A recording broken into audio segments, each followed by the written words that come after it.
Hello everyone and welcome to a very quick announcement video that's just come online. Some new information about the Roots of War, the brand new Ark of Osiris Alliance vs Alliance event on the Facebook page. Let's cover it today in this video, giving you a nice little round out plus a little bit more information on patch 1.017, which we did do a full video rundown already for. So if you haven't checked that out, there will be a pinned little comment above just so you can click on it and you can watch that episode. So with all that said, let's go into today's video.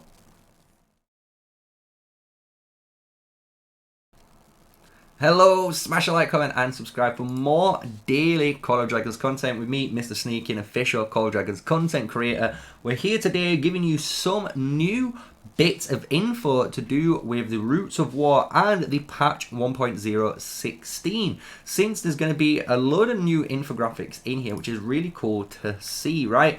So we have the Roots of War. This is the new announcement image of the event. So this is going to be the new Ark of Osiris style event. It's going to be a 30 versus 30 city battle, and hopefully it works similar to the Ark of Osiris, where you don't have to worry about healing as much, because obviously it's all like a free zone where you get to participate and test out your might.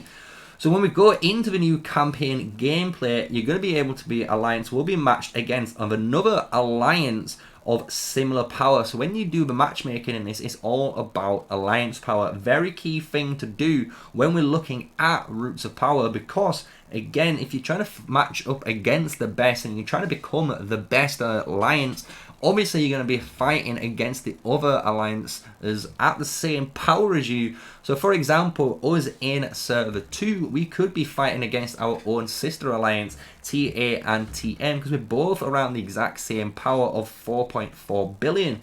But this also means we could get matched up against the server 32's BDM alliance, BDO, DS, hopefully, if this is going to be a cross-server alliance system, which is the exact same in Ark of Osiris in Rise of Kingdoms. So really cool match point here to talk about already. When we go into just the first one here, the fight objective gives you a nice little basically blurb on what you want to be doing. You'll be capturing buildings, deliver the lifestone and gather resources to defeat opponents to get yourself points. These are the exact same things that are in Rise of Kingdoms as Ark of Osiris. In that mode, you're going to be capturing buildings, and then you capture the Ark to get some extra points, which is obviously the lifestone in this area. So when we go to the next slide, this is the map, and this is honestly a really cool map design, as you can see, because you can see there's already different levels as well as bridges and stuff to the different areas. And the reason why I think this is going to be more impactful in this game mode compared to something like Ark of Osiris and Rise of Kingdoms is because of the flying ability, right? The ability to fly over things is going to give you a massive advantage during this. As well, you've got to think, if you've got cavalry artifacts with blink on, you're going to be able to blink hopefully across certain things. We're going to have to obviously see how big these gaps are, and we're going to be able to test this hopefully in the first time we ever get to play it in this game mode. But when we look at the map, you can see it's very easy. You have the blue and orange side, and you both have to actually exit away from the center, and then when you do, you get your first building. Then there's these wooden areas, which is, I'm guessing, the resource points or resource, score based areas that you're going to be going for, as well as, you can imagine, the center area. Now there's 4 major big things to capture, as well as that lifestone right in the center, right? So that's going to be the main thing to capture and bring back to one of these zones. And as you can see, there's only 2 bridges in, right? So if you're going to be a unit, you're going to have to go across that bridge, unless you're a flying of some sort and fly over it.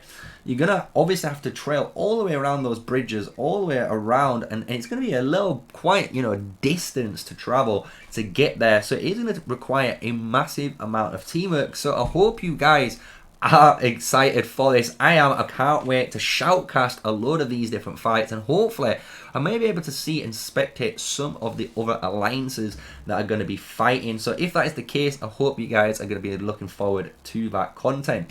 So let's move on to the next slide. This is again the map. If you want to take a screenshot and go for it, you can be able to talk about it, but obviously put in the comments below what your thoughts on this brand new game mode is so far.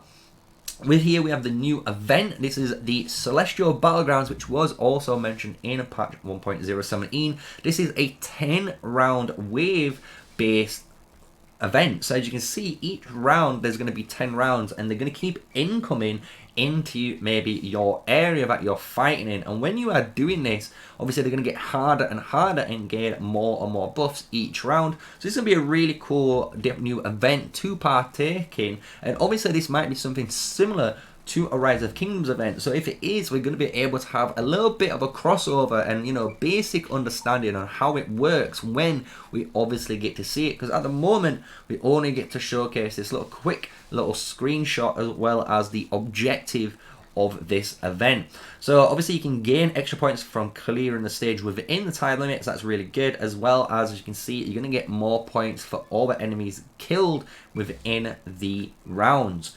So we go to the next stage, and this is one thing we've all been waiting for. It's a quality of life change. The event calendar finally is here. Yes, it's here. We're going to be able to actually see what events are coming throughout the week, so we can prepare better to spend, hopefully, those speed ups. Because again, if there's no maybe speed up event that we need in this week, we can save those, and next week when it rolls over onto the Sunday, we're going to be able to again see what is coming up from Monday to Friday. So really good actually way you've done this. Sunday to Saturday, really good way, so you can always see what's coming in the next week instead of guessing it obviously on Sunday. If it was Saturday, Sunday, then Monday to Friday, then you would have to guess obviously what would be coming up. So really do prefer having this nice grace period almost on the Sunday being the first day. Really good event calendar. We also get access, and this is one which is going to be a hot topic, I think, and again, I'd love to hear your comments below on this, but the Gold Crest artifact is on show. Marksman, PvP, and Control. It deals 2800 damage factor, physical base to a unit. It also grants haste to that unit with a 15% march speed buff, which lasts for 10 seconds, but it also has some crazy sort of passive, right? This is a passive where if you have this specific artifact now on your Freygar, and Freygar is the new flying hero in the game, and this is clearly, I'm guessing, her bow, you're going to be able to gain an additional 900 damage skill factor. So again, this is going to be a massive amount of damage for all the archers, but if you equip this to your Freygar, you're going to get more damage on that hero. As well, when you are fighting, you are going to be fighting that legion, and whoever you target with this legion, as you see, will be immobilized, meaning they're not going to be able to move, and that duration is for 3 seconds. So if you can lock down a target and stun them for 3 seconds, this is now the first time of hardcore CC, which is crowd control, abilities for the arch unit, and this is a step out now away from the infantry units that do use the Grey Mars Warhammer and for the AoE stun effect, right? So really interesting to see that they are able to get the new artifact, a very specified passive for a unit, but also grants that extra CC, which is very, very powerful for the future. So I'm going to see how good this is. We're going to obviously see the animation when it comes out live, but this is just a nice new infographic leak for it on the official Call of Dragons Facebook page. When we go to the, I say the last area, sneak peek, it says War Pets. This is a brand new, you can see, sneak peek shadow of a new dragon, guys. This is a brand new dragon you can see in this area. So this is going to be some, hopefully, new behemoths that they're going to gradually show now for the new season map, hopefully, because this is one thing we've always been waiting on, the brand new season map to come with new behemoths. And you can see now, hopefully, they've got these behemoths ready, so they're going to be showing this, hopefully, over the next couple of weeks with maybe more patch notes and other things that are going introduced into the game.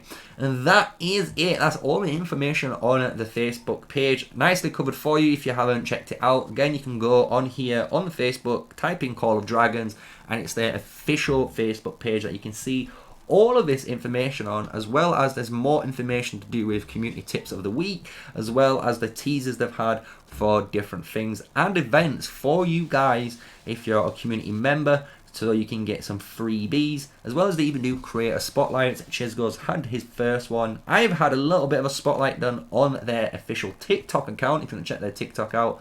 So that is going to be it, guys. This is the official Call of Dragons, again, Facebook page. I hope you enjoyed today's episode on that Roots of War new update coming soon, which is the Thursday. Again, that is going to be the 13th of this month, right? The 13th of the 7th if you're UK. That's just how we date a format. Unfortunately, you're going to have to hate me for it. But until the next video, hit the subscribe button, smash a like, and comment below if you have enjoyed today's episode. Again, my name's MrSneakyy, an official Call of Dragons content creator, giving you all that information off the top of the dome every single time for that content. So, until next time, stay safe, stay sneaky, and peace out, everyone.